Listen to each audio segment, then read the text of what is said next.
How small business moves forward. We say hello to Julia Oulton. Julia has a strong executive background with companies like IBM, for example, technology, operations, and now she's been a Tech Canada chair for upwards of 4 years, responsible for leading CEO peer advisory groups in the Vancouver area. Julia, thanks so much for joining us here on How Small Business Moves Forward.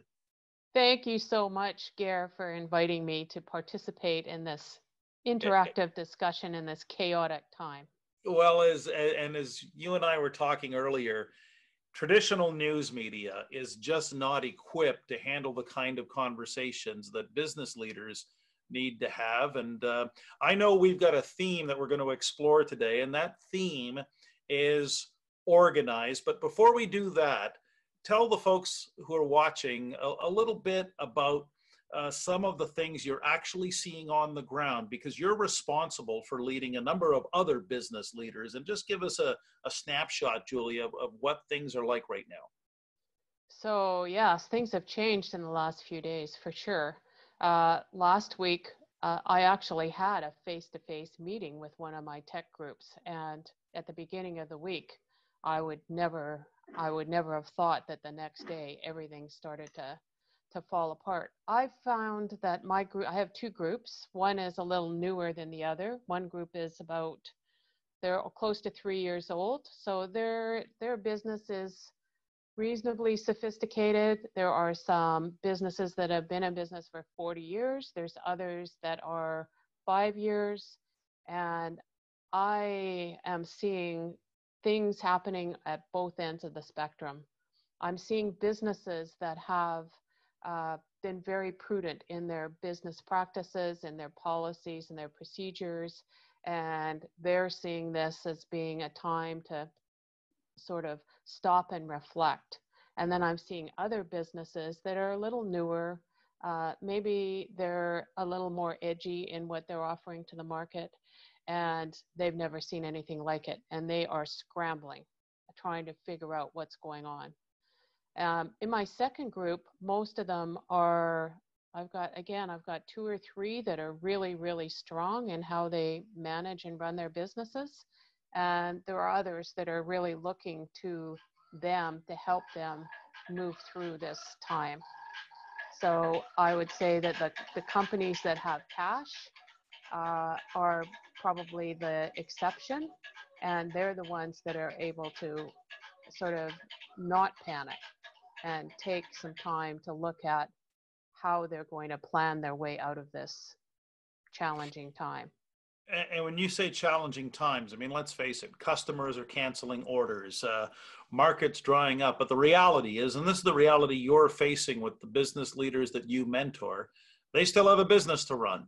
Yes, they do. And they have employees that are depending on it. And they have customers that are looking to them to lead through this exercise. And they've got, employees that have mortgages to pay. And all of a sudden they're seeing their friends get laid off, and they're thinking, how is my CEO and my leader going to help me through this time?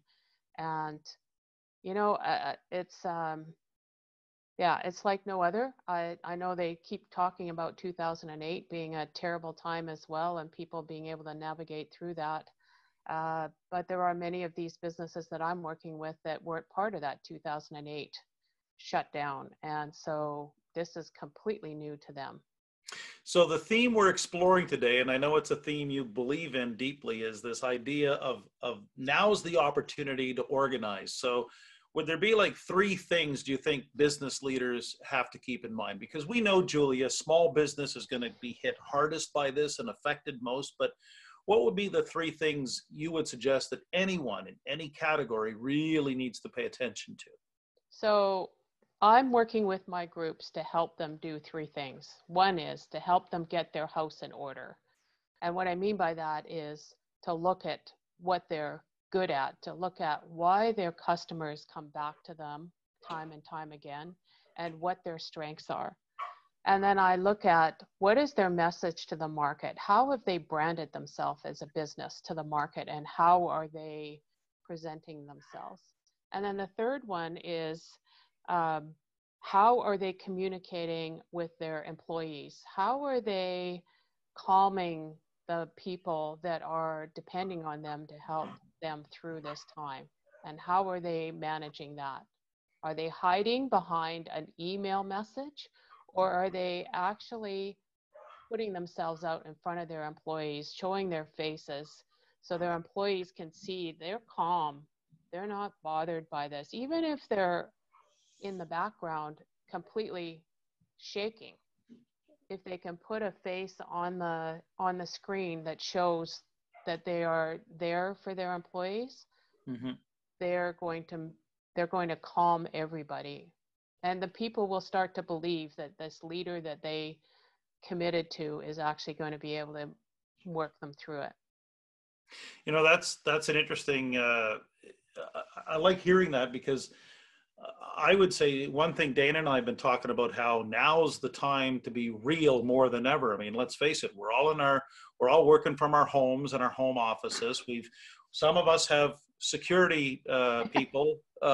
We've got Theodore, Sophie, and Maggie upstairs doing their security thing when the Amazon packages come to the door. Yep. Right.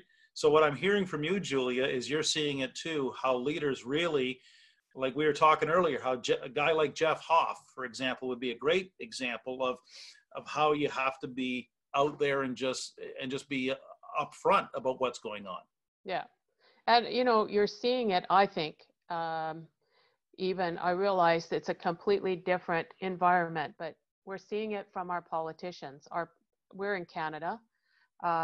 The premiers of most provinces are putting themselves on the camera every day, calming people, asking them to do specific things, telling them if we do this, we're going to get through it, pulling on information that studies and things that we've seen other countries do that's allowed them, especially China, allowed them to actually get through some of the worst times.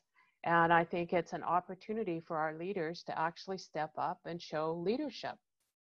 And we're seeing it every day, every time we either go online or if you're not online watching on the TV, they're there every day. Mm. And and here you are, you're in a role as a leader. You're responsible for upwards of leading and mentoring 20 CEOs and company presidents. A lot of responsibility on your shoulders, Julie. I'd be curious to know, like, where are you drawing your inspiration from right now? Are there books? Are there movies? Are there historical figures? Like, what's keeping your mojo working right now? that's an interesting question. I guess, I've been around a few decades and I've reinvented myself several times. And I guess I don't see that the world is coming to an end. I see that this is a readjustment of a red hot economy that wasn't necessarily based on factual, on need, but rather on wants. And I sort of see it as a correction. I mean, the virus is something completely separate from the economic challenges in my mind. And I see it as a correction. I see it as a reset button for people to figure out what's really important. And some of I'm getting most impressed with are some of my entrepreneurs that are saying, I can't do anything about it in the short term. We have to ride through it. All the programs and the subsidies and the help we're getting from the federal governments, it's going to take some time to put in place. So while they're putting that in place, I'm actually going to spend some quality time looking at my business and the plan that I have for my business and really look at, am I solid? Am I focusing on my core business? Do I understand why people would even bother picking up the phone and calling me, or in this age, reaching out online or digitally? I'm impressed because I've got some young entrepreneurs that are just saying, I'm spending time on things that I just haven't taken the time to do. And I have family and I want to spend time with my family because I don't have the time to do that properly, or I haven't made it a priority, but I am right now. So I'm taking a lot of, you know, mojo kind of getting inspired by some of those people who are staying calm and they're sticking with the plan.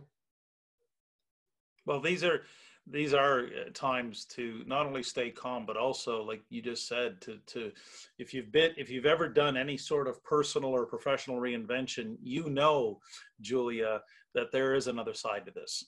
Yeah, it's looking at what do people need, what, how are we going to emerge from this and take advantage of it? I'm not saying you're an ambulance chaser, but I am saying it's giving us an opportunity to put the brakes on and get seriously down in the weeds and look at what we've done and where we are, and have we been chasing shiny objects, and have those shiny objects actually been an advantage to me personally and the business, or is it time to let them go and focus on what got us here and modify that so that we actually emerge from this time a stronger company with a clearer direction than ever?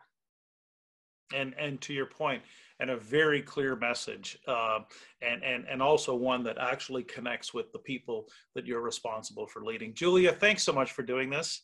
I enjoy our conversations all the time, Gare. You know that I love everything you do, and I think more of these conversations online and using technology today that bring a human side to everything we're experiencing is just going to make us much more effective when we come out of this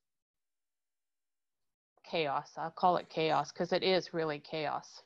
I mean, how do you cook toilet paper? Really? Really. That's, yeah, we'll never forget those lineups at the grocery stores, but we'll also never forget the people who stuck to their values and their principles. And to your point, Julia, earlier, you have to use this opportunity to get organized. Yes. Get your house in order. Julia Oulton from TEC Canada joining us here from Vancouver, British Columbia. There's no question that these events right now in world history, they are opening a window for any one of us to reset, to reboot, and reclaim our humanity. We get now the opportunity to, as Julia said, to get organized and shape and create the future that we want for ourselves, for our businesses, for the people we're responsible for, as we all find a way to lead together in these unpredictable times.